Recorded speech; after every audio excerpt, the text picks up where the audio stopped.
नमस्कार, आपका employees news YouTube channel में हार्दिक स्वागत है। ईपीएस में ज़्यादा पेंशन मिलेगी पर पीएफ हो जाएगा कम, कर्मचारियों के लिए फ़ायदे का सौदा। इस खबर को जानने से पहले आपको बता दें कि हमारे चैनल पर सभी कर्मचारियों से संबंधित लेटेस्ट न्यूज़ दी जाती है, इसलिए आप हमारे चैनल को फ्री में सब्सक्राइब करके हमारे चैनल के साथ जुड़ सकते हो।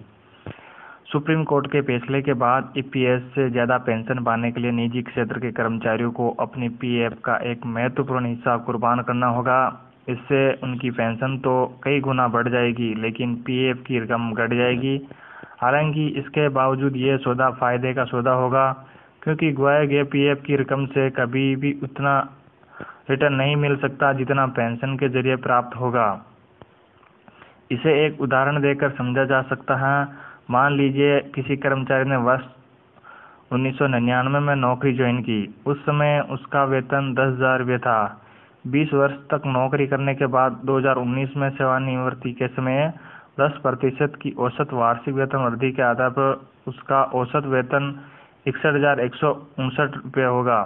तो सुप्रीम कोर्ट के निर्णय के अनुसार कर्मचारी की पेंशन की गणना इसी वेतन के आधार पर होगी, न कि 15,000 रुपये पर, जैसा कि पहले था।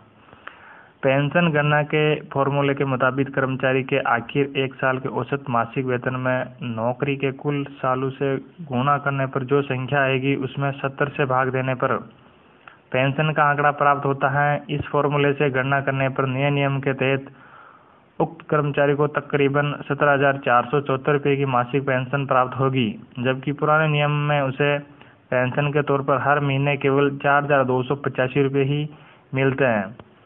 उदाहरण से स्पष्ट है कि नए नियम से कर्मचारी की पेंशन तो 3 गुना बढ़ जाएगी, लेकिन इसके लिए उसके पीएफ खाते से हर साल 15,000 रुपये के बजाय ज़्यादा रकम काटकर ईपीएस खाते में डाली जाएगी।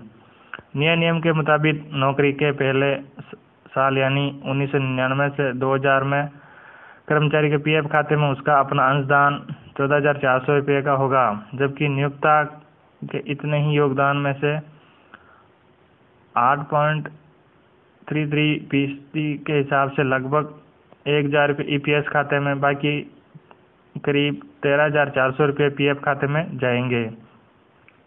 इस तरह पहले वर्ष पीएफ में कुल करीब 27,800 रुपये तथा ईपीएस खाते में करीब 1,000 रुपये जमा होंगे। अगले सालों में हर वर्ष जैसे जैसे वेतन वृद्धि के साथ पीएफ में अंशदान बढ़ेगा, उसमें से ईपीएस के लिए कटौती की राशि भी बढ़ती जाएगी। इस तरह 20 वर्ष में ईपीएस में पीएफ से कुल अतिरिक्त अनुदान 4 लाख रुपये का होगा।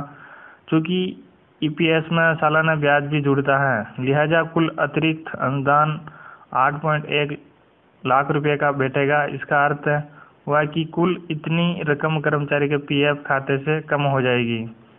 इसके बावजूद आप फायदे में रहेंगे, क्योंकि किसी भी बचत स्कीम में इस पैसे को लगाकर उतना वार्षिक रिटर्न 11 से 12% हासिल नहीं किया जा सकता जितना ईपीएस में पेंशन के रूप में कर्मचारी को मिलेगा। स्वयं ईपीएफओ जो आपके पीएफ पर इतना ब्याज नहीं देता है। तो दोस्तों, ये थी आज की जानकारी। पसंद आई हो तो हमारे इस वीडियो पर एक अपनी तरफ से लाइक करना और अपने संबंधित साथियों तक भी जरूर शेयर करना। धन्यवाद।